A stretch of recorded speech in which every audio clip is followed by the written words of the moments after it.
What are the things that you fear that's been keeping you from living your dream? That's been keeping you from doing some things that you would like to do? Just think about those things. Every time your voice speaks and thinks about having something new, fear is there to squash it. Every time you want to try something new, fear is there to squash it. Every time you want to go somewhere new, fear is there to squash it. The big problem I see in the world today is that too many people are letting fear always win these inner conflicts. What if you don't do it? What if you don't chase your dreams? What if you don't stand up for yourself? What if you do not step up to the plate and take that challenge? You have no idea of the breathtaking future that's on its way to you, that's asking you, please let me through. When you decide that you are good enough, when you decide you give yourself permission to have it all, have all the love, have all the health, when you give yourself permission, it's like the inside of your champion is saying, let me out. Fear forces evolution. Fear is good. Fear are instincts.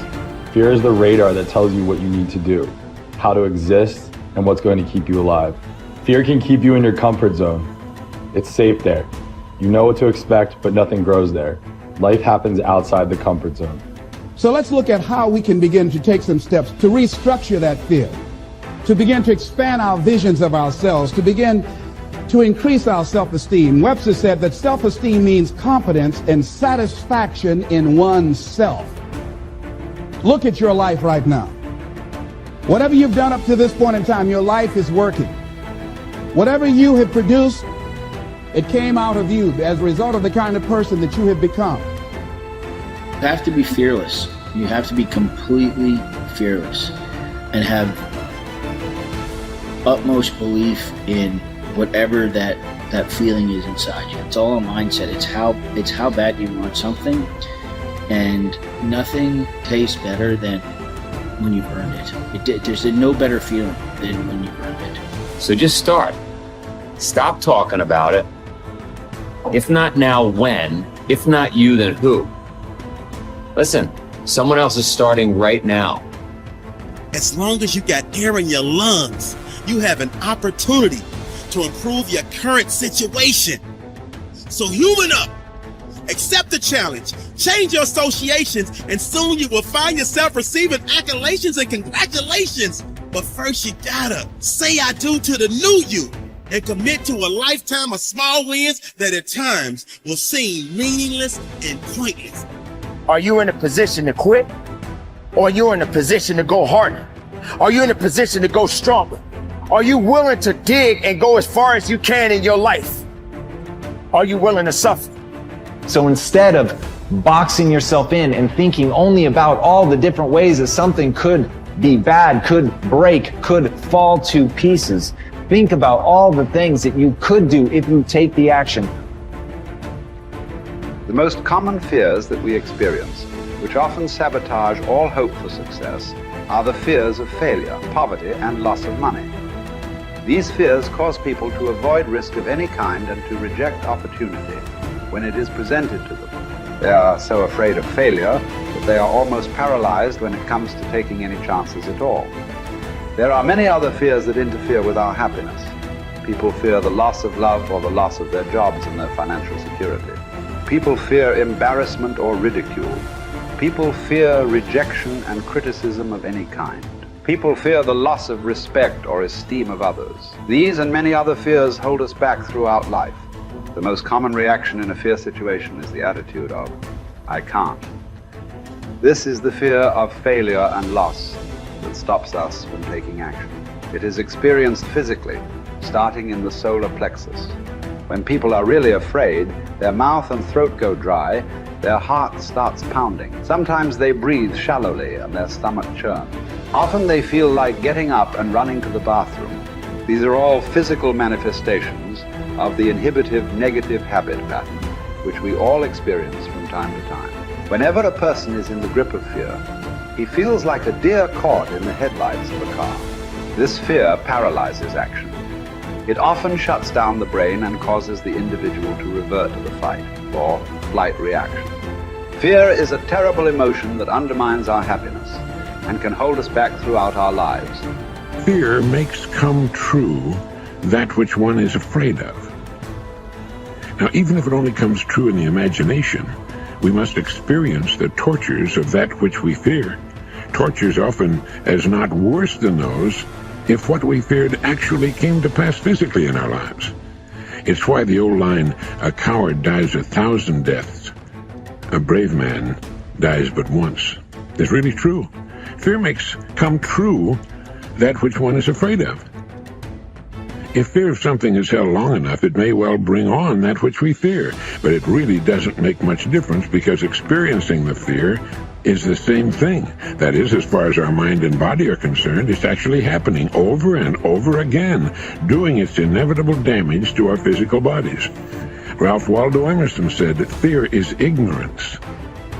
Whenever we're afraid of something, I don't mean the perfectly natural, normal fears that work to keep us alive, but the gnawing, unreasoning, illogical, and neurotic fear of something. It's only because we don't know the real truth about it. If we did, the fear would vanish.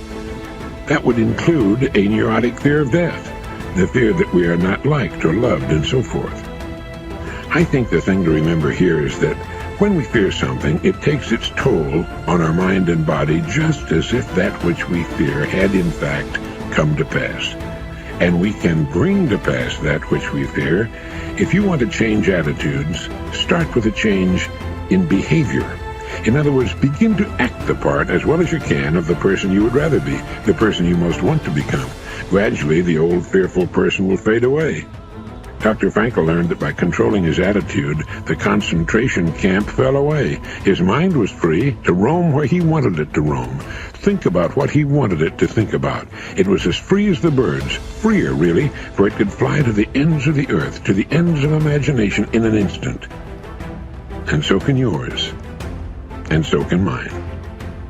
You need large amounts of self-discipline to deal courageously with all the fear-inducing events of your life. This is probably why Churchill said, "Courage is rightly considered the foremost of the virtues, for upon it all others depend." The fact is that everyone is afraid, and usually of many things. This is normal and natural. Often, fear is necessary to preserve life, prevent injury, and guard against financial mistake.